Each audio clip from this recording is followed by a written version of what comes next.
যে চ্যানেল আছে, চ্যানেলের পরিচালক আমাদের শ্রদ্ধেয় জনাব নুরুদ্দিন আহমেদ বক্তব্য নিয়ে আসছেন। নুরুদ্দিন আহমেদ।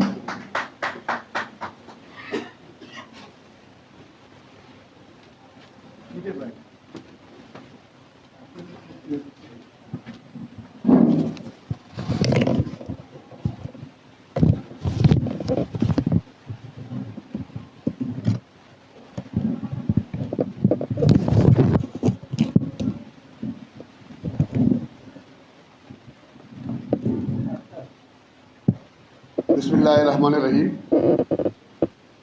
আজকের অনুষ্ঠানের সভাপতি, মঞ্চ বিশিষ্ট আলোচকবৃন্দ, সামনে আমার সাংবাদিক ভাই বোনেরা, আসসালামু আলাইকুম। আজকে বিষয়টা খুব জটিল এই জন্য রিমান্ড শুনে তো বুক কাঁপে। কখন যে তার রিমান্ড হয়ে যেত বুঝে বড় কঠিন ছিল। সেটা যদি সরকার তার দল ছাড়া যারা এনটি আওয়ামী লীগ ছিল সবাই ভয় পাইত রিমান্ডকে।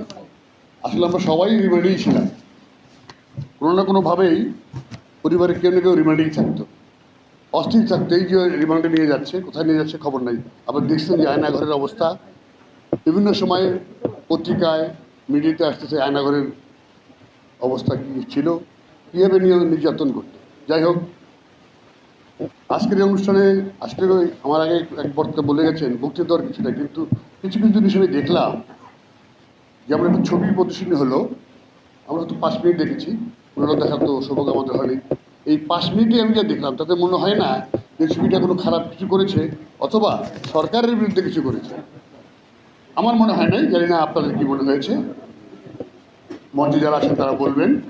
তো আমার কাছে মনে হয় নাই যে রাষ্ট্রের বিরুদ্ধে, সরকারের বিরুদ্ধে কোনো ছবিটি তৈরি করা হয়েছে।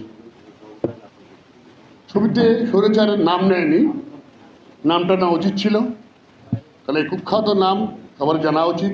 আমাদের প্রজন্ম যারা আসবেন তারা হয়তো নামটা ভুলে যাবেন, জানবেন না। এই জন্য নামটা রাখা উচিত ছিল বলে আমি মনে করি। আজকে আরেকটা বিষয় হচ্ছে, আপনারা সাইদের কথা শুনেছেন, যে সাইদ রংপুরে নিজের বউকে খুলে দিয়ে গুলি খেয়ে মারা গেলেন।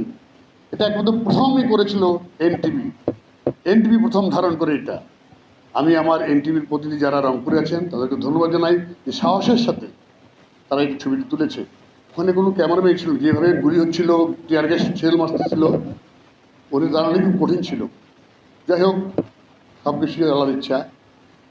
ওই সাইড যদি গুলি না খেত এত আন্দোলন এত তীব্র হতো না ঢাকায়।